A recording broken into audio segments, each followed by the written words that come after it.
Praise Lord. കർത്താവിൻ്റെ അതിപരിശുദ്ധ നാമം വാഴ്ത്തപ്പെടുമാറാകട്ടെ. 2025 ആദ്യത്തെ ദിവസം കർത്താവിൻ്റെ സന്നിധിയിൽ കടന്നു വരുവാൻ, അവനെ സ്തുതിക്കുവാൻ, ജീവനുള്ള ദേശത്ത് ജീവനുള്ള ദേഹികളായി കർത്താവ് നമ്മളെ നിലനിർത്തിയതിനെ ഓർത്ത് ഞാൻ ദൈവത്തെ സ്തുതിക്കുകയാണ്. വിശേഷാൽ കർത്താവിനെ സ്നേഹിച്ച് അവൻ്റെ വചനം കേൾക്കുന്ന, എന്നെ കാണുന്ന, കേൾക്കുകയും ചെയ്യുന്ന എല്ലാ പ്രിയപ്പെട്ടവർക്കും വേഗം വരുന്നവനായ യേശുക്രിസ്തുവിന്റെ നാമത്തിൽ എൻ്റെ സ്നേഹവന്ദനങ്ങൾ. ഈ സമയത്ത് ഞാൻ ദൈവത്തെ സ്തുതിക്കുകയാണ്. ഹല്ലേലൂയ. ഈ വർഷത്തിൻ്റെ ആദ്യത്തെ ദിവസം കാണാതെ അനേകർ ഈ ലോകത്ത് നിന്ന് മൺമറഞ്ഞു പോയില്ലേ. ജാനുവരി 1 2025 കാണാൻ ആഗ്രഹിച്ചിട്ടും പലരും കാണാൻ കഴിയാതെ വണ്ണം ഈ ഭൂമിയുടെ മുഖത്തുനിന്ന് മാറ്റപ്പെട്ടു പോയപ്പോൾ ദൈവമായ കർത്താവ് നമ്മളെല്ലാവരെയും സൂക്ഷിച്ച് അവൻ്റെ സ്നേഹത്തിൻ്റെ ചിറകടിയിൽ നമ്മളെ പരിപാലിച്ച ദൈവത്തിൻ്റെ ആ വലിയ വിശ്വസ്തതയോർത്ത് ഞാൻ ദൈവത്തെ സ്തുതിക്കുകയാണ്. പാട്ടുകാരൻ പറയുന്ന പോലെ, നീ എന്നെ സ്നേഹിപ്പാൻ ഞാൻ എന്തുള്ളൂ, നീ എന്നെ ഓർക്കുവാൻ ഞാനും എൻ്റെ ഗ്രഹവും എന്തുള്ളൂ കർത്താവേ എന്ന് മാത്രം പറയാനുള്ളൂ. സ്തോത്രം. പൗലോസ് പറയുന്ന പോലെ, ഞാൻ ആകുന്നത് ദൈവകൃപയാലാകുന്നു. നമ്മളെ ഇത്രത്തോളം ദൈവം കൊണ്ടുവന്നു. നമ്മൾ പുകഴുവാനും പ്രശംസിക്കുവാനും ഒന്നും നമുക്കില്ല. കർത്താവ് നടത്തിയ ഓരോ ദിവസങ്ങളാണ്. നമ്മൾ പറയുന്ന പോലെ, എടുക്കുന്ന ശ്വാസം തിരിച്ചു വിടുവാൻ കഴിഞ്ഞില്ലെങ്കിൽ നമ്മളെല്ലാവരും ഭൂമിയുടെ മുഖത്ത് മാറ്റപ്പെട്ടു പോകുമല്ലേ. അതിന് ദൈവമായ കർത്താവ് നമ്മളോട് കൃപ ചെയ്തുവല്ലോ. കഴിഞ്ഞ ഒരു വർഷക്കാലം ദൈവം അതിമഹത്തായ രീതിയിൽ, അനുഗ്രഹിക്കപ്പെട്ട രീതിയിൽ നമ്മളായിരുന്ന ഓരോ ഇടങ്ങളിലും, ഭൂമിയുടെ പല ഭാഗങ്ങളിലും നമ്മൾ ആയിരുന്നു. ജീവനോടെ ദൈവം നമ്മളെ ശേഷിപ്പിച്ചു. ആ ദൈവത്തിന്റെ വലിയ വിശ്വസ്തതയോർത്ത് ഞാൻ ദൈവത്തെ സ്തുതിക്കുകയാണ്. ഈ രാത്രിയുടെ വേളയിൽ അല്പസമയം ദൈവത്തിന്റെ വചനം നമുക്ക് ചിന്തിക്കാം. ഈ വർഷത്തിന്റെ 1 ദിവസം നമ്മൾ കടന്നു വന്നിരിക്കുമ്പോൾ നമുക്ക് നന്ദിയല്ലാതെ ഒന്നും പറയാനില്ല അല്ലേ. കർത്താവ് ചെയ്ത ഓരോ ഉപകാരങ്ങൾ, ദൈവം ചെയ്ത ഓരോ വഴികളെ ഓർക്കുമ്പോൾ ദൈവം എത്ര വലിയവനാണ്, വിശ്വസ്തനാണ്. അവന്റെ വിശ്വസ്തത എത്ര വലിയതാണ്. നമ്മൾ പലപ്പോഴും അവിശ്വസ്തരായി തീർന്നപ്പോഴും ദൈവം നമ്മളോട് വിശ്വസ്തനായിരുന്നു. ആ വിശ്വസ്തതയോർത്ത് ഞാൻ ദൈവത്തെ സ്തുതിക്കുകയാണ്. നമ്മൾ എങ്ങനെയാണ് ഈ വർഷം മുന്നോട്ട് പോകുവാൻ നയിക്കുന്നത്? പല തീരുമാനങ്ങൾ എല്ലാ വർഷവും നമ്മൾ എടുക്കുന്നവരാണ്. പല ചിന്തകൾ നമ്മുടെയൊക്കെ മനസ്സിലൂടെ കടന്നു പോകുന്നതാണ്. കർത്താവെ, നിനക്ക് വേണ്ടി ഞങ്ങൾക്ക് പ്രയോജനപ്പെടുവാൻ പറ്റിയില്ലല്ലോ എന്ന് നമ്മൾ പലപ്പോഴും ദുഃഖിക്കാറുണ്ട്. എന്നാൽ ദൈവവചനത്തില് നമുക്ക് അല്പസമയം ഈ രാത്രിയുടെ വേളയിൽ ഒന്ന് ചിന്തിക്കാം. കർത്താവ് എങ്ങനെയാണ് ഒരുവനെ ഉപയോഗിക്കുന്നത്, എങ്ങനെയാണ് ഉപയോഗിക്കുന്നത്, എപ്രകാരമാണ് നമ്മൾ ആ രീതിയിൽ ദൈവത്തിന്റെ കരങ്ങളിൽ നമ്മളെ തന്നെ ഏൽപ്പിച്ചു കൊടുക്കേണ്ടതെന്ന് നമുക്ക് വചനത്തിലൂടെ ഒന്ന് ചിന്തിക്കാം. ഒരു കാര്യം ഞാൻ നിങ്ങളോട് പറയാൻ ആഗ്രഹിക്കുന്നത്, ഒരിക്കലും കർത്താവിന്റെ അനുഗ്രഹങ്ങൾ പ്രാപിക്കുവാൻ ഒരു ഷോർട്ട് കട്ട്സും ഇല്ല. ഒരു കുറുക്കു വഴിയും നമ്മൾ കണ്ടുപിടിക്കേണ്ടതായിട്ടില്ല. ദൈവം ഒരുവനെ അനുഗ്രഹിക്കണമെന്ന് ആഗ്രഹിച്ചാൽ, വിചാരിച്ചാൽ ദൈവം അത് ചെയ്തിരിക്കും. നമ്മൾക്ക് ദൈവത്തിന്റെ വാഴ്ത്തത്വങ്ങൾ ഉണ്ടെങ്കിൽ ആ വാഴ്ത്തത്വങ്ങളെ കർത്താവ് നിവർത്തിക്കും. നമ്മളത് കാണുകയും ചെയ്യും. പക്ഷെ അതിനുള്ള സമർപ്പണവും അതിനുള്ള ഒരുക്കവും നമ്മുടെ എല്ലാവരുടെയും ജീവിതത്തിൽ ആവശ്യമായിരിക്കുന്നു. നമ്മളെല്ലാവരും അനുഗ്രഹങ്ങൾ കേൾക്കാൻ ഇഷ്ടപ്പെടുന്നവരാണ് അല്ലേ. ബ്ലെസ്സിങ്സ് എല്ലാവർക്കും വേണം, അനുഗ്രഹം എല്ലാവർക്കും വേണം. പക്ഷെ അത് പ്രാപിക്കുന്നത് ഒരുപാട് അതിനു വേണ്ടി നമ്മൾ കഷ്ടപ്പെടേണ്ടതായിട്ടുണ്ട്. ഒത്തിരി അധ്വാനങ്ങളല്ലേ. ദൈവസന്നിധിയിൽ ഒരുപാട് നമ്മൾ സമർപ്പിക്കപ്പെടേണ്ടതായിട്ടുണ്ട്. ആ വചനം നമ്മുടെ ജീവിതത്തിൽ തീർച്ചയായിട്ടും നിറവേറ്റും. ദൈവം അതുപോലെ നമ്മുടെ ജീവിതത്തിൽ വിശ്വസ്തനാണ്. സ്തോത്രം. നമ്മൾ ബൈബിൾ ഉടലിങ്ങനെ നോക്കിയാൽ കർത്താവിന്റെ അനുഗ്രഹം പ്രാപിക്കുവാൻ ഒരുപാട് പേര് ഷോർട്ട് കട്ട്സ് ഉപയോഗിച്ചിട്ടുണ്ട് അല്ലെ. ഒരു വേറൊരു രീതിയിൽ പറഞ്ഞാൽ, കർത്താവിനെ ഹെൽപ്പ് ചെയ്യാൻ ശ്രമിച്ച അനേക ദൈവത്തിന്റെ ഭക്തന്മാർ അല്ലെ, ദൈവത്തിന്റെ ദാസന്മാർ നമുക്ക് ബൈബിളിൽ കാണാൻ സാധിക്കും. അബ്രഹാം, വിശ്വാസികളുടെ പിതാവ്, അവന്റെ ജീവിതത്തിലെ വിശ്വാസം, ദൈവത്തോടുള്ള സ്നേഹം, സമർപ്പണം, അതാണ് അവനെ അനുഗ്രഹിക്കാനുള്ള ദൈവത്തിന്റെ ഒരു വഴി അല്ലെ. ദൈവം അവനിൽ കണ്ട ഏറ്റവും വലിയ ഗുണം. പക്ഷെ അബ്രഹാം പോലും കർത്താവിനെ ഒരു പ്രാവശ്യം ഹെൽപ്പ് ചെയ്യാൻ അല്ലെ, കർത്താവിനെ സഹായിക്കാൻ ദൈവം അവനോട് പറഞ്ഞ വാഴ്ത്തത്വങ്ങളെ നിറവേറ്റുവാൻ അവനൊന്ന് ശ്രമിച്ചു. ഇസ്മായിലിലൂടെ അല്ലെ. കർത്താവ് അവനോട് പറഞ്ഞു, ഞാൻ നിനക്ക് സന്തതികളെ തരും, നിന്നെ ഞാൻ വലിയൊരു ജാതിയാക്കും. പക്ഷെ അബ്രഹാം വിചാരിച്ചു, ഇസ്മായിലിലൂടെ ആകാം അല്ലെ, എലിയാസറിലൂടെ ആകാം കർത്താവ് എന്നെ അനുഗ്രഹിക്കാൻ പോകുന്നത്, അല്ലെ എനിക്ക് സന്തതികളെ തരാൻ പോകുന്നത്. നമ്മൾ ചിന്തിക്കുന്നതും നമ്മൾ ഒരുപക്ഷെ നിരൂപിക്കുന്നതിലൂടെ അല്ല കർത്താവ് നമ്മളെ അനുഗ്രഹിക്കാൻ ശ്രമിക്കുന്നത് അല്ലെ, അനുഗ്രഹിക്കാൻ പോകുന്നത്. നമ്മൾ ഒരിക്കലും ചിന്തിക്കാത്ത വഴിയിൽ കൂടിയാണ് കർത്താവ് നമ്മൾക്ക് വേണ്ടി വൻകാര്യങ്ങളെ ചെയ്യാൻ പോകുന്നത്. നിങ്ങൾക്ക് എല്ലാവർക്കും അത് അനുഭവങ്ങളുണ്ടല്ലോ. എൻ്റെ ജീവിതത്തിൽ അനുഭവങ്ങളുണ്ട്. നമ്മൾ പലപ്പോഴും ചിന്തിക്കും, കർത്താവ് നമ്മളെ ഇതിലൂടെ ആയിരിക്കും അനുഗ്രഹിക്കുന്നത് അല്ലെ, ഇങ്ങനെയായിരിക്കും നമ്മളെ മാനിക്കാൻ പോകുന്നത്. നമുക്ക് സാമ്പത്തിക വർധനവ് വരുന്നത് ഒരുപക്ഷെ നമ്മളെ ജോലിയിലൂടെയോ, നമ്മൾക്ക് സാമ്പത്തിക നേട്ടങ്ങൾ ഉണ്ടാകുന്ന ഇന്ന വഴിയിൽ കൂടെ അല്ലെ, എൻ്റെ മക്കളിൽ കൂടെ ആയിരിക്കാം. പക്ഷെ അതൊന്നും അല്ല ദൈവമക്കളെ. നമ്മൾ ഒരിക്കലും ചിന്തിക്കാത്ത വഴിയിൽ കൂടെയാണ് കർത്താവ് പ്രവർത്തിക്കാൻ പോകുന്നത്. അതുപോലെ കർത്താവിനെ ഹെൽപ്പ് ചെയ്യാൻ, കർത്താവിനെ സഹായിക്കാൻ ശ്രമിച്ച ഒരു വ്യക്തിയാണ് യാക്കോബ്. യാക്കോബിന്റെ അമ്മയോട് മാതാവിനോട് ദൈവം എന്താ പറഞ്ഞേ? മൂത്തവൻ ഇളയവനെ സേവിക്കും. അതായത് യേശാവ് യാക്കോബിനെ സേവിക്കും. അതൊക്കെ വാഗ്ദത്തങ്ങളൊക്കെ യാക്കോബിനും അറിയാം, യാക്കോബിന്റെ മാതാവിനും അറിയാം. പക്ഷെ അതുകൊണ്ടായിരിക്കും അവര് യാക്കോബ് ഒരു ഉപായത്തരത്തിലൂടെ കർത്താവിനെ സഹായിക്കാൻ, ആ വാഗ്ദത്തങ്ങളെ പ്രാപിച്ചെടുക്കുവാൻ അവൻ ശ്രമിച്ചത്. അതുകൊണ്ടല്ലേ ഏശാവിന്റെ അനുഗ്രഹം അവൻ ഉപായത്താൽ ഇസഹാക്കിൽ നിന്ന് പ്രാപിച്ചെടുത്തത്. പക്ഷെ ദൈവം അത് കണ്ടു കേട്ടോ. ദൈവം വർഷങ്ങൾക്ക് ശേഷം പോലും അവനെ പഠിപ്പിച്ചു. ദൈവത്തെ ഹെൽപ്പ് ചെയ്യാൻ, അല്ലെ ദൈവത്തിന് ഒരുവനെ അനുഗ്രഹിക്കണമെങ്കിൽ ആരുടെയും സഹായം ആവശ്യമില്ല. സ്വന്തം അപ്പനായ ഇസഹാക്കിനെ അവൻ ചതിച്ചിട്ട് ദൈവം അവനെ ഒരു പാഠം പഠിപ്പിച്ചു, അല്ലെ? ലാബാനെ അവൻ 20 വർഷക്കാലമാണ് സേവിക്കേണ്ടത് വന്നത്. ലാബാനും അവനെ ചതിച്ചു. അവൻ ചെയ്തത് തന്നെ അവന് തിരിച്ചു കിട്ടി. ഒടുവിൽ അവൻ കർത്താവിന്റെ സന്നിധിയിൽ സമ്മതിക്കേണ്ടി വന്നു. ദൈവം അവനോട് ചോദിച്ചു, നീ ആരാകുന്നു? നിന്റെ പേരെന്താകുന്നു? ഞാൻ വിശ്വസിക്കുന്ന ആ ഒരു ചോദ്യത്തിലൂടെ യാക്കോബിന് മനസ്സിലായത്, ഞാൻ ആരാകുന്നു എന്ന് കർത്താവിന് നല്ലവണ്ണം അറിയാം. ഇത്രയും വർഷങ്ങള് അവൻ കർത്താവിനെ പറ്റിച്ച്, അല്ലെ അവന്റെ പിതാവിനെ പറ്റിച്ച്, ചേട്ടന്റെ അവകാശമൊക്കെ സ്വന്തമാക്കി എടുത്ത് അവനെല്ലാം കിട്ടി, എല്ലാ നന്മകളും അവൻ പ്രാപിച്ചു എന്നൊക്കെ അവൻ വിചാരിച്ചു കാണും. പക്ഷെ ഇന്ന് ജീവന് വേണ്ടി അവൻ ഓടുകയാണ്. ജീവരക്ഷയ്ക്കായിട്ട് അവൻ ഓടുകയാണ് അവന്റെ ചേട്ടനിൽ നിന്ന്, അവന്റെ സഹോദരനിൽ നിന്ന്.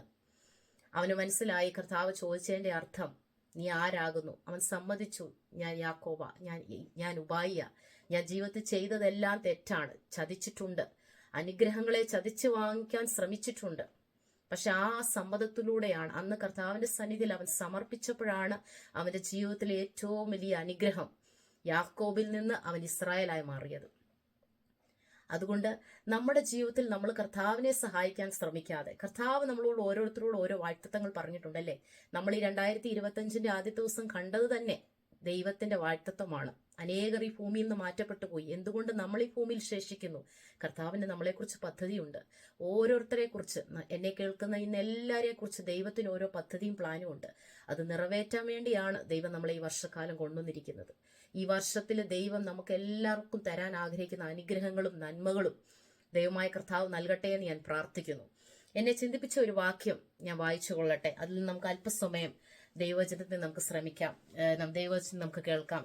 ഇരിമ്യാവിന്റെ പുസ്തകം 18-ാം അധ്യായം അതിന്റെ 1 തൊട്ട് 5 വരെ ഞാൻ വായിക്കാം. യഹോവയെങ്കിൽ ഇരിമ്യാവിനുണ്ടായ അരുളപ്പാട് എന്തെന്നാൽ, നീ എഴുന്നേറ്റ് കുശവന്റെ വീട്ടിലേക്ക് ചെല്ലുക, അവിടെ വെച്ച് ഞാൻ നിന്നെ എന്റെ വചനങ്ങളെ കേൾപ്പിക്കും.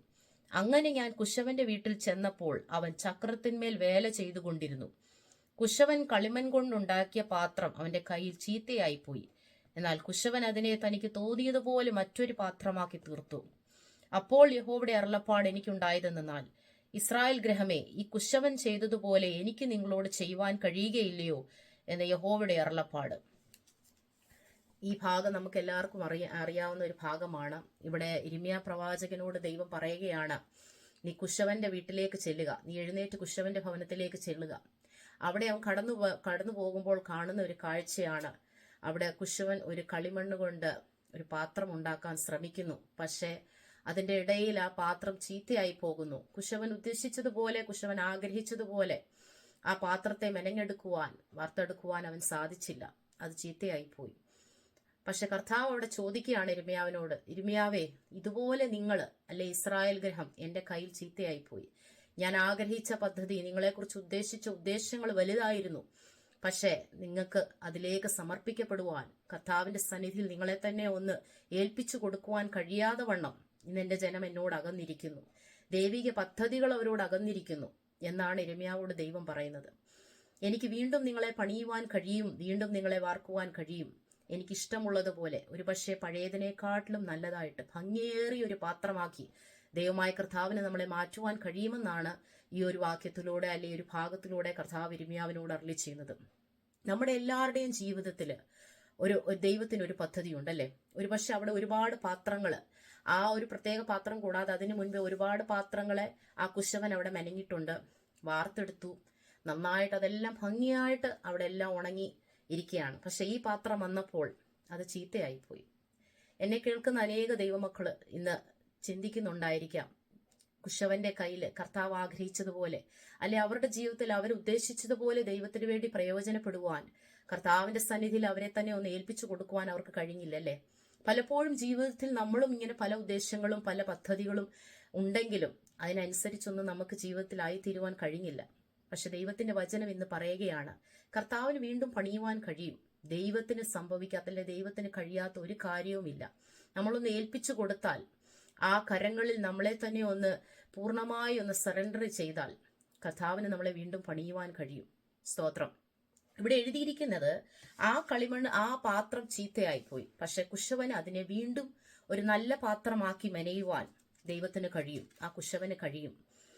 2 തിമോത്തി 2-ാം ലേഖനം 2-ാം അധ്യായം 20-21 വാക്യത്തില് ഇതേപോലൊരു കാര്യമാണ് അവിടെ പറഞ്ഞേക്കുന്നത്.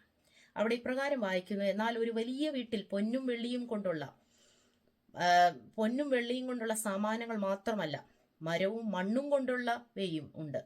ചിലത് മാന്യകാര്യത്തിനും ചിലത് ഹീനകാര്യത്തിനും ഉപയോഗിക്കുന്നു.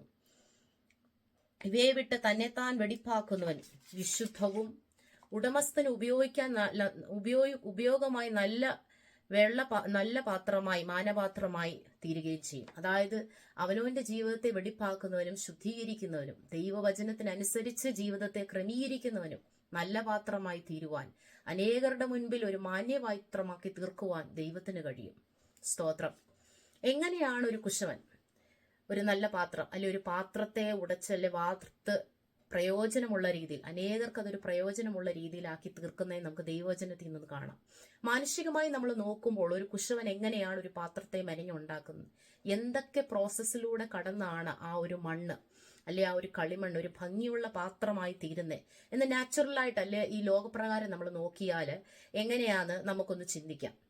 ആദ്യമായിട്ട് ഈ കുശവൻ മണ്ണെടുക്കുന്നു, അല്ലെ അവന് വേണ്ടതായിട്ടുള്ള കളിമണ്ണ് അവൻ കുഴിച്ചെടുക്കുന്നു. നല്ല മണ്ണെടുത്ത് അതിനെ രണ്ടാമത് തന്നെ എന്താ ചെയ്യുന്നത് വെച്ചാൽ സെപ്പറേറ്റ് ആക്കുന്നു. അവന് വേണ്ട മണ്ണിനെ അവൻ എടുത്തിട്ട് അതിനെ ബാക്കിയുള്ള അശുദ്ധിയിൽ നിന്ന്, അല്ലെ ബാക്കിയുള്ള കല്ലുകളിൽ നിന്ന്, വേണ്ടാത്ത പലവിധ അശുദ്ധിയിൽ നിന്ന് അതിനെ സെപ്പറേറ്റ് ചെയ്ത് അതിനെ മാറ്റിയെടുത്ത് ആ കളിമണ്ണിനെ അവനവന്റെ കരങ്ങളിൽ എടുക്കുന്നു. അത് കഴിഞ്ഞിട്ട് അതിനെ എന്താ ചെയ്യുക, ആ കളിമണ്ണിനെ അല്ലെ മണ്ണിനെ വാഷ് ചെയ്തെടുക്കുന്നു, കഴുകിയെടുക്കുന്നു. ദൈവവചനത്താലും പരിശുദ്ധാത്മാവിനാലും ദൈവത്തിന്റെ വചനത്താലും കർത്താവിന്റെ രക്തം കൊണ്ടും നമ്മളെ എല്ലാരെയും ദൈവം വാഷ് ചെയ്തെടുത്തു, അല്ലേ?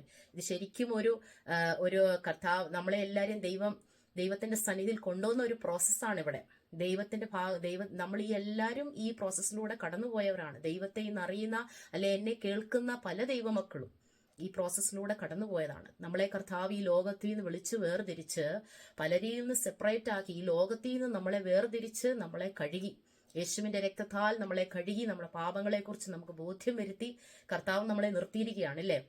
കഴുകിയെടുത്ത് എന്താ കുശവൻ ചെയ്യുന്നത്? അതിനെ നന്നായിട്ട് നനയ്ക്കുന്നു, നന്നായിട്ട് അതിനെ കുഴച്ച് അതിനെ നല്ല പരുവത്തിലാക്കി എടുക്കുന്നു. ആ നനവ് എന്താ കാണിക്കുന്നതെന്ന് ചോദിച്ചാൽ പരിശുദ്ധാത്മാവിനെയാണ് കാണിക്കുന്നത്. പരിശുദ്ധാത്മാവിനെ നമ്മളിൽ നിറച്ച്, ദൈവാത്മാവിന്റെ സാന്നിധ്യം നമ്മളിൽ നിറച്ച് കർത്താവിന് നമ്മളെ ദൈവത്തിന് വേണ്ട ഒരു പാത്രമാക്കി തീർക്കാൻ കഴിയത്തുള്ളൂ. ഇത് കാണിക്കുന്ന ദൈവത്തിന്റെ സാന്നിധ്യം. ശരിക്കും ഒരാളെ ദൈവത്തിന് ഉപയോഗിക്കണമെങ്കിൽ പരിശുദ്ധാത്മാവ് അവനിൽ പ്രവർത്തിക്കാതെ, അല്ലെ അവന്റെ ദൈവത്തിന്റെ രീതിയിൽ അവനെ മെനഞ്ഞെടുക്കാതെ വാർത്തെടുക്കാതെ കഴിയത്തില്ല. നമ്മളെല്ലാം ദൈവത്തിന് വേണ്ടി ഉപയോഗിക്കപ്പെടാൻ ആഗ്രഹിക്കുന്നവരല്ലേ?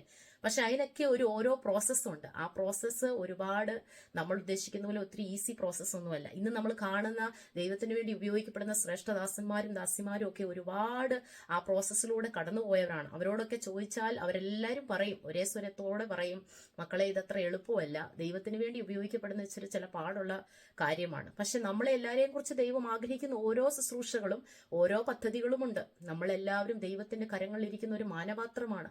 ആ ദൈവത്തിന് ഇഷ്ടമുള്ളതുപോലെ ദൈവം പണിതെടുക്കണമെങ്കിൽ, കർത്താവിന് ഉപയോഗമുള്ള രീതിയിൽ നമ്മൾ ആയിത്തീരണമെങ്കിൽ നമ്മളെല്ലാവരും ഈ പ്രോസസ്സിലൂടെ കടന്നുപോയേ പറ്റൂ. അപ്പം നമ്മൾ ദൈവത്തിന്റെ സന്നിധിയിൽ എന്താ ചെയ്യേണ്ടത്? അതിനുവേണ്ടി ഏൽപ്പിച്ചു കൊടുക്കുക ചെയ്യേണ്ടത്. അപ്പൊ അടുത്ത് നമുക്ക് നോക്കിയാൽ നമ്മൾ നനയപ്പെടുന്നു. നന്നായിട്ട് കുശവൻ ആ കളിമണ്ണിനെ നനയ്ക്കുന്നു. അത് കഴിഞ്ഞ് എന്താ ചെയ്യുന്നത്? അതിനെ കുഴച്ചെടുക്കുന്നു. നന്നായിട്ട് അതിനെ ഇടിച്ച് അതിനെ ഒരു സ്മൂത്ത് പരുവത്തിലാക്കി എടുക്കുന്നു, അല്ലേ? ശരിക്കും നമ്മൾ അതിനെ, ആ മണ്ണിനെ ഒരു പ്ലയബിൾ ആയിട്ടും നമുക്ക് നമ്മുടെ രീതിയിൽ അതിനെ മോൾഡ് ചെയ്തെടുക്കാത്തക്ക രീതിയിൽ സോഫ്റ്റ് ആക്കി അതിനെ കുഴച്ച് കുശവൻ ചെയ്യുകയാണ്. ഈ കുഴച്ചിൽ അത്ര എളുപ്പമല്ല, അല്ലെ? നമ്മുടെ എല്ലാവരുടെയും ജീവിതത്തിൽ പല കുഴച്ചിലുകളും പല ഇടികളും ഒക്കെ നമുക്ക് കിട്ടിയിട്ടുണ്ട്. ഒരുപക്ഷെ നമ്മൾ ഈ ഇടികളൊക്കെ ഈ കുഴച്ചിലൊക്കെ കിട്ടിയത് കൊണ്ടാണ് നമ്മൾ ഇന്ന് ദൈവസന്നിധിയിൽ നിൽക്കുന്നത്. അനേക പ്രശ്നങ്ങളും അനേക പ്രതികൂലങ്ങളും നമ്മുടെ ജീവിതത്തിൽ കടന്നു വരുമ്പോൾ നമ്മൾ ചിന്തിക്കല്ലേ, എന്തുകൊണ്ട് കർത്താവെ ഞാൻ മാത്രം, അല്ലെ എൻ്റെ ജീവിതത്തിൽ മാത്രം എന്താ കർത്താവെ ഇങ്ങനെ വേദനകളും പ്രയാസങ്ങളും ഈ ഇടിയും ഈ വേദനകൾ എന്താണ് കടന്നു വരുന്നത് നമ്മൾ പലപ്പോഴും ചോദിച്ചു പോകുമല്ലേ. പക്ഷെ അത് ഇപ്പോഴൊക്കെയും കർത്താവ് പറയുന്നേ, എനിക്ക് നിന്നെ കൊണ്ട് ഉപയോഗമുണ്ട്, നിന്നെ കൊണ്ട് എനിക്ക് ആവശ്യമുണ്ട്. ഈ ഇടിയും ഈ കുഴച്ചിലും ഈ നനവും ഒക്കെ ജീവിതത്തിൽ നിന്റെ കടന്നു വന്നാലേ നിനക്ക് ദൈവത്തിന് വേണ്ടി പ്രയോജനപ്പെടുവാൻ, ഒരു നല്ല മാനപാത്രമാക്കി തീർക്കാൻ കർത്താവിന് കഴിയത്തുള്ളൂ. ഓരോ പാത്രങ്ങളും സെപ്പറേറ്റ് ആണ്. ഓരോ പാത്രത്തിന്റെ നിലവാരവും ഗുണവും, എല്ലാ പാത്രങ്ങളും ഒരുപോലെ അല്ലല്ലോ. ഓരോ പാത്രത്തിന്റെ അതിൻ്റെതായ ക്വാളിറ്റിയും വീതിയും നീളവും അല്ലെ അതിനകത്ത് ഉൾക്കൊള്ളുന്ന സ്ഥലവും ഒക്കെ ഒത്തിരി കൂടുതലും കുറവുള്ള പാത്രങ്ങളുണ്ട്. അപ്പൊ അതിനനുസരിച്ച് നമ്മൾ എല്ലാവരെയും ഓരോ രീതിയിലാണ് കർത്താവ് പണിതെടുക്കുന്നത്. പരിശുദ്ധാത്മാവിന്റെ കരങ്ങളിൽ നമ്മൾ ഏൽപ്പിച്ചു കൊടുത്താൽ ദൈവത്തിന് ആ രീതിയിൽ നമ്മളെ പണിതെടുക്കുവാൻ കഴിയും. പലപ്പോഴും നമ്മൾ പിറുപിറുത്തിട്ടുണ്ടല്ലേ. നമ്മൾ പലപ്പോഴും കർത്താവിനോട് ചോദിക്കാറുണ്ട്, കർത്താവെ എന്തുകൊണ്ട് ഞാൻ ഇത് സഹിക്കുന്നു, എൻ്റെ ജീവിതത്തിൽ മാത്രം എന്തുകൊണ്ട് ഇത്, നിന്നെക്കൊണ്ട് ദൈവത്തിന് ആവശ്യമുള്ളതാണ് കർത്താവ് ഇങ്ങനെയൊക്കെ ചെയ്യുന്നത് എന്ന് നമ്മൾ ദൈവസന്നിധി നമ്മളെ തന്നെ ഒന്ന് ഏൽപ്പിച്ചു കൊടുക്കാം. അത് കഴിഞ്ഞ് എന്താണ് സംഭവിക്കുന്നത്? നമ്മളെ നന്നായിട്ട് കുഴച്ചു കഴിഞ്ഞ് കുശവൻ ആ കളിമണ്ണിനെ ചക്രത്തിന്മേൽ വെക്കുന്നു. ചക്രത്തിന്മേൽ വെച്ച് അതിനെ നന്നായിട്ട് വാർത്തെടുക്കുന്നു, മോൾഡ് ചെയ്തെടുക്കുന്നു. ദൈവത്തിന് ഇഷ്ടമുള്ളതുപോലെ നമ്മളെ ഒന്ന് മോൾഡ് ചെയ്തെടുക്കുന്നു. പഴയ സ്വഭാവങ്ങളും പഴയ രീതികളും നമ്മുടെയൊക്കെയും ചിന്താഗതികൾ ഇങ്ങനെയൊക്കെ ആയാലേ ഇങ്ങനെ ആകത്തുള്ളൂ എന്നുള്ള നമ്മുടെ മെന്റാലിറ്റി, അതെല്ലാം കർത്താവ് ഒന്ന് ഉടച്ച് വാർത്ത് ദൈവത്തിന് പ്രയോജനമുള്ള രീതിയിൽ നമ്മളെ അങ്ങ് മോൾഡ് ചെയ്ത് കർത്താവ് എടുക്കും. അങ്ങനെ നമുക്ക് ദൈവത്തിന് വേണ്ടി നിൽക്കാൻ കഴിയത്തുള്ളൂ കേട്ടോ. യേശയ്യാപ്രവാചകന്റെ പുസ്തകത്തിൽ ഇങ്ങനെ ഒരു വാക്യമുണ്ട്, 45-ാം അധ്യായം 9-ാം വാക്യത്തിൽ, തന്നെ നിർമ്മിച്ചവനോട് തർക്കിക്കുവാനോ അയ്യോ കഷ്ടം. തന്നെ നിർമ്മിച്ചവനോട് തർക്കിക്കുന്നവൻ അയ്യോ കഷ്ടം എന്നാണ് അവിടെ പറയുന്നത്. മെനയുന്നവനോട് കളിമണ്ണ്, നീ എന്തുണ്ടാക്കുന്നു, എന്നും കൈപ്പണി, അവന് കൈയില്ല എന്നും പറയുന്നു. അതായത് അവിടെ കളിമണ്ണ് ചോദിക്കുകയാണ് കുശവനോട്, നീ എന്നെ എന്തിനുണ്ടാക്കുന്നു. അങ്ങനെ ചോദിക്കാനോ യാതൊരു അധികാരവും കളിമണ്ണിനില്ല. കുശവന് തനിക്ക് ഇഷ്ടമുള്ളതുപോലെ പണിയുവാനും ഉടയ്ക്കുവാനും ഈ കുശവന് കഴിയും. പക്ഷെ നമ്മുടെ കുശവൻ നമ്മളെ മറ്റുള്ളവർക്ക് പ്രയോജനമായി അനേകരെ നമ്മിലൂടെ ദൈവത്തിന് ഉപയോഗിക്കാൻ വേണ്ടിയാണ് കർത്താവ് നമ്മളെ ഈ പ്രോസസ്സിലൂടെ ഒക്കെ കടത്തി വരുന്നത്. അതുകൊണ്ട് ഒരിക്കലും കളിമണ്ണിന് ദൈവത്തോട് ചോദിക്കുവാൻ അധികാരമില്ല, എന്നെ എന്തിനു മെനയുന്നു, എന്നെ എന്തിനു വാർക്കുന്നു. അങ്ങനെ ചോദിച്ചാൽ തന്നെ അത് കഷ്ടം എന്നാണ് ബൈബിള് പറയുന്നത്. ശരിക്കും നമ്മൾ ദൈവത്തിന്റെ സന്നിധി പലപ്പോഴും ചോദിക്കാറില്ലേ, കർത്താവെ ഞാൻ ഇതിലൂടെ കടന്നു പോകുന്നു, എനിക്ക് കടന്നു പോകുവാൻ സാധിക്കത്തില്ല, ഞാൻ അനുഭവിക്കുന്ന ഈ കഷ്ടത ഈ വേദന എൻ്റെ ജീവിതത്തിൽ മാത്രം. പക്ഷെ പരിശുദ്ധാത്മാവ് ഇന്ന് നിങ്ങളോട് പറയുകയാണ്, കർത്താവിന് നിങ്ങളെ കൊണ്ട് ഉദ്ദേശമുണ്ട്. ആ പദ്ധതിയിലേക്ക് നിങ്ങൾ കടന്നു വരണമെങ്കിൽ ചില പ്രോസസ്സുകൾ ദൈവത്തിന്റെ കരങ്ങളിൽ നിങ്ങൾ കടന്നു പോകേണ്ടതായിട്ടുണ്ട്. അതിനുവേണ്ടി നിങ്ങൾ സമർപ്പിക്കപ്പെടുമ്പോൾ, അതിനുവേണ്ടി നിങ്ങൾ ഏൽപ്പിച്ചു കൊടുക്കുമ്പോൾ കർത്താവ് അതിനുള്ള കൃപ നിങ്ങൾക്ക് തരും. കുറച്ച് വർഷങ്ങൾക്ക് മുൻപ് ഞാനും ഇങ്ങനെ ചിന്തിച്ചതാണ്. പല പ്രോസസ്സും പല ജീവിതത്തിലെ വേദനകളും ഒക്കെ വരുമ്പോൾ കർത്താവെ എന്തുകൊണ്ട്, ഞാൻ എങ്ങനെ ഇതിൽ കൂടെ കടന്നു പോകുമെന്ന്. പക്ഷെ നമ്മൾ ദൈവവചനത്തിൽ അത് നോക്കിയാൽ കർത്താവ് നമ്മളെയൊക്കെ പണിയുക ദൈവമക്കളെ. അതിനൊക്കെ നമ്മളെ ദൈവസന്നിധിയിൽ ഏൽപ്പിച്ചു കൊടുക്കാം. പിന്നെന്താണ് അവിടെ സംഭവിക്കുന്നത്? ശരിക്കും ചക്രത്തിന്മേൽ മോൾഡ് ചെയ്തെടുക്കുമ്പോൾ അതിനകത്തുള്ള എയർ ബബിൾസും അതിനകത്തുള്ള ദൈവത്തിന് വേണ്ടാത്ത പല കാര്യങ്ങൾ, അല്ലെ കുശവന് അതിന് വേണ്ടാത്ത പല കാര്യങ്ങളും അതിന് മാറ്റി അത് മോൾഡ് ആകപ്പെടുവാണ്. അതിനകത്തെ വേണ്ടാത്ത എയർ ഒക്കെയും അതിൽ നിന്ന് കടന്നു പോവുകയാണ്, പുറത്തോട്ട് പോവുകയാണ്. അത് ശരിയായിട്ട് നിൽക്കുവാൻ, അത് മെനഞ്ഞെടുത്ത് ഉണങ്ങിക്കഴിഞ്ഞാലും അതിൽ യാതൊരു പ്രയാസം കൂടാതെ ഏത് ബുദ്ധിമുട്ടും ഏത് പുറമേ ഉള്ള ആഘാതങ്ങൾ വേക്കുവാൻ തക്കവണ്ണം ശക്തിയുള്ളതാക്കി അതിനെ തീർക്കുന്ന ഈ ഒരു പ്രോസസ്സിംഗ് ആണ്. സ്തോത്രം. പിന്നെ ഇതൊക്കെ സംഭവിച്ചു കഴിഞ്ഞിട്ട് ഇതൊരു മോൾഡാക്കി ചെയ്ത് ദൈവത്തിന് ഇഷ്ടമുള്ള, അല്ലെ കുശവന് ഇഷ്ടമുള്ള പാത്രമാക്കി ആയി കഴിയുമ്പോൾ എന്താണ് അതിനെ ചെയ്യുന്നത്? അതിനെ കുറച്ച് നേരം മാറ്റി വെക്കൂല്ലേ? കുറച്ച് നേരം മാറ്റി വെച്ച് അതൊന്ന് ഉണങ്ങാൻ അതിന് സമയം കൊടുക്കും. അതൊന്ന് ആ ഒരു രീതിയിൽ ആ ഒരു മോൾഡിലായി തീരുവാൻ ഒന്ന് സമയം കൊടുക്കും. ശരിക്കും നമ്മുടെ ജീവിതം ഇതിനോട് നിങ്ങൾ ആലോചിച്ചാൽ മതി. നമ്മുടെ ജീവിതത്തിലൊക്കെ വരുന്ന വിഷയങ്ങളൊക്കെ നമ്മളെ ഇതിലൂടെ ഓരോ പാഠങ്ങളാണ് പഠിപ്പിക്കുന്ന കർത്താവ്. ഇതിങ്ങനെയല്ല, ഇങ്ങനെയാണ് മകളെ, അല്ലെ ഇങ്ങനെയാണ് ദൈവസ്ഥനിൽ സമർപ്പിക്കപ്പെടുന്നത്, ഇങ്ങനെയാണ് താഴ്ത്തി കൊടുക്കുന്നത്. നമ്മുടെയൊക്കെ ചില പിടിവാശികളുണ്ടല്ലേ, ഇങ്ങനെയൊക്കെ നടന്നാലേ ഇങ്ങനെ എനിക്ക് പോകാൻ സാധിക്കത്തുള്ളൂ, എനിക്ക് ജോലി ഉണ്ടെങ്കിൽ, അല്ലെ എനിക്ക് വഴിയുണ്ടെങ്കിലേ, എനിക്കൊരു നന്മയുണ്ടെങ്കിലേ എനിക്ക് മുന്നോട്ട് പോകാൻ സാധിക്കത്തുള്ളൂ. എങ്ങനെ കർത്താവെ ഞാൻ മുന്നോട്ട് പോകും? പക്ഷെ ശൂന്യതയിൽ പ്രവർത്തിക്കുന്ന ദൈവമാണ് ഈ ദൈവം. ഒന്നുമില്ലായ്മയുടെ നടുവിലാണ് കർത്താവ് പ്രവർത്തിക്കുന്നത്. എല്ലാത്തിലുള്ള ആശ്രയത്തെ ദൈവം കളഞ്ഞിട്ടാണ് നമ്മളെ ദൈവത്തിന് വേണ്ടി പൂർണ്ണമായി നമ്മൾ ദൈവത്തിൽ ആശ്രയിക്കുമ്പോഴാണ് കർത്താവിന് നമ്മളെ ഉപയോഗിക്കാൻ കഴിയുന്നത്. സ്തോത്രം. അത് കഴിഞ്ഞിട്ട് എന്താണ് സംഭവിക്കുന്നത്? ശരിക്കും ഉണങ്ങിക്കഴിഞ്ഞ് ആ പാത്രം അങ്ങോട്ട് ഹാർഡാകും. നന്നായിട്ട് ഹാർഡായി കഴിയുമ്പോൾ അതിനെ പിടിക്കാൻ പറ്റും, ഹാൻഡിൽ ചെയ്യാൻ പറ്റും. അത് പൊട്ടിപ്പോകത്തില്ല. അതിൻ്റെ മോൾഡിങ്, ആ ഷേപ്പിന് ഒരു കുഴപ്പവും സംഭവിക്കത്തില്ല. അത് ശരിയായിട്ടുള്ളൊരു പാത്രമായി എടുക്കും. പക്ഷെ ആ പ്രോസസ്സ് അവിടെ കഴിയുന്നില്ല കേട്ടോ. പിന്നെ അതിനെ കടക്കേണ്ടതായിട്ടുണ്ട്. ഏതിൽ കൂടെ? തീയിൽ കൂടെ കടക്കേണ്ടതായിട്ടുണ്ട്. അതിനെ അതിൻ്റെതായ ഫയർ, ആ ഫർണസിലൂടെ അത് കടന്നുപോയാലേ, തീയുടെ അനുഭവത്തിൽ കൂടെ കടന്നുപോയാലേ അത് നന്നായിട്ട് പുറത്തു വരത്തുള്ളൂ. ഇച്ചിരൂടെ ബലമായി, സ്ട്രോങ് ആയിട്ട്, അതായത് നീണ്ട കാലയളവിലേക്ക് അത് നിൽക്കണമെങ്കിൽ, പുറമേ ഉള്ള വെള്ളം, അതിന് കിട്ടേണ്ട അടി, പലവിധ പെർസിക്യൂഷൻസ്, ഉപദ്രവങ്ങളൊക്കെ ഏൽക്കണമെങ്കിൽ, ഈശോ പറയാറുണ്ട് ആദ്യമായിട്ട് വിശ്വാസത്തിൽ വരുമ്പോൾ അവർക്കൊരു പക്ഷേ ഈ പ്രതികൂലങ്ങൾ, അവരുടെ ജീവിതത്തിൽ അനുഭവിക്കുന്ന വേദനകളൊന്നും അവർക്ക് താങ്ങാൻ പറ്റത്തില്ലെന്ന്. ശരിയാണ്. ആദ്യമായിട്ട് ഒരാൾ വിശ്വാസത്തിൽ വരുമ്പോൾ, വിശ്വാസത്തിലേക്ക് കടന്നു വരുമ്പോൾ, അല്ലെ ദൈവത്തെ അറിയുമ്പോൾ അവർക്ക് അത്രയുള്ള ആ ഒരു വിശ്വാസത്തിന്റെ ദീർഘക്ഷമ അവർക്കില്ല. വിശ്വാസത്തിന്റെ അവര് ദൈവസ്ഥനിൽ നിൽക്കാനുള്ള കപ്പാസിറ്റി അവർക്ക് കാണത്തില്ലായിരിക്കും. പക്ഷെ അവരെ ദൈവം പഠിപ്പിക്കും. നമ്മൾ ദൈവത്തിന് വേണ്ടി പ്രയോജനപ്പെടുമ്പോൾ ചുമ്മാ ദൈവമേ എന്നെ ഉപയോഗിക്കണേ എന്ന് പറഞ്ഞാൽ ദൈവത്തിന് ഉപയോഗിക്കാൻ പറ്റത്തില്ല. ദൈവം നമ്മളെ ആ പ്രോസസ്സിലൂടെ കടത്തിവിട്ട് സ്ട്രോങ് ആക്കി ദൈവത്തിന് വേണ്ടി പ്രയോജനമുള്ളതാക്കി കർത്താവ് നമ്മളെ തീർക്കും. സ്തോത്രം. ഈ തീയിൽ കൂടെ കടക്കുമ്പോൾ നമ്മൾ അതിൽ നിന്ന് പുറത്തു വരുമ്പോഴാണ് കർത്താവിന് നമ്മളെ ഉപയോഗിക്കാൻ പറ്റുന്നത്. അനേകരുടെ മുൻപിൽ ഉപയോഗിക്കപ്പെടാൻ പറ്റുന്ന ഒരു പാത്രമാക്കി കർത്താവ് നമ്മളെ മെനഞ്ഞെടുക്കും. അനേകർക്ക് രുചികരമായ വീഞ്ഞ് പകർന്നു കൊടുക്കുവാൻ ഈ പാത്രങ്ങളെ ദൈവം ഉപയോഗിക്കും. ഈ ഒരു അനുഭവം തന്നെയല്ലേ കാനാവിന്റെ കല്യാണത്തിൽ കാണുന്നത്. പുറത്ത് കിടക്കുന്ന കൽഭരണികള് കർത്താവ് പറഞ്ഞു ആ കൽഭരണികളെ നിറയ്ക്കുവാൻ. അന്ന് ആ യോഹന്നാന്റെ സുവിശേഷം 2-ാം അധ്യായം 6-ാം വാക്യത്തിൽ എഴുതിയിരിക്കുന്നത്, അവിടെ യഹൂദന്മാരുടെ ശുദ്ധീകരണ നിയമം അനുസരിച്ച് 2-3 പറ വീതം കൊള്ളുന്ന 6 കൽപാത്രങ്ങൾ ഉണ്ടായിരുന്നു.